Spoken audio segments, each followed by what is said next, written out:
ঘরের দুয়ারে করা নাড়ছে টি-20 বিশ্বকাপ। বৈশ্বিক টুর্নামেন্টের শেষ মুহূর্তের প্রস্তুতি হিসেবেই আয়োজক যুক্তরাষ্ট্রের বিপক্ষে 3 ম্যাচের সিরিজ খেলছে টাইগাররা। তবে সিরিজের প্রথম ম্যাচেই 5 উইকেটের হার নিয়ে মাঠ ছেড়েছে হাথুরু শিষ্যরা। বাংলাদেশের দেয়া 154 রানের টার্গেটে ব্যাট করতে নেমে আক্রমণাত্মক শুরু করেন স্টিভেন টেইলর ও মোনাঙ্ক।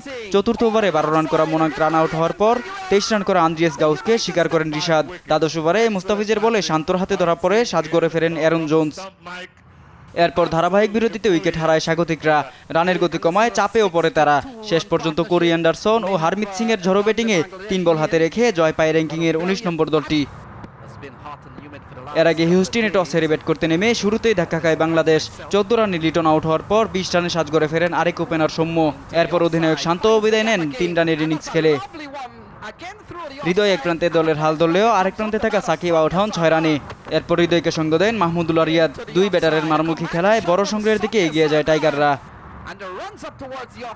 মাহমুদুল্লাহ 2-4 ও 1 ছক্কায় 31 রান নিয়ে আউট হওয়ার পর জাকের আলী মাঠে নেমে টানা বাউন্ডারি হাঁকিয়ে রানে কিছুটা গতি দেন। ইনিংসের শেষ বলে আউট হন। 4 বাউন্ডারি ও 2 ছক্কায় 58 রান করা হৃদয়। বাংলাদেশের সংগ্রহ দাঁড়ায় 6 উইকেটে 153 রান।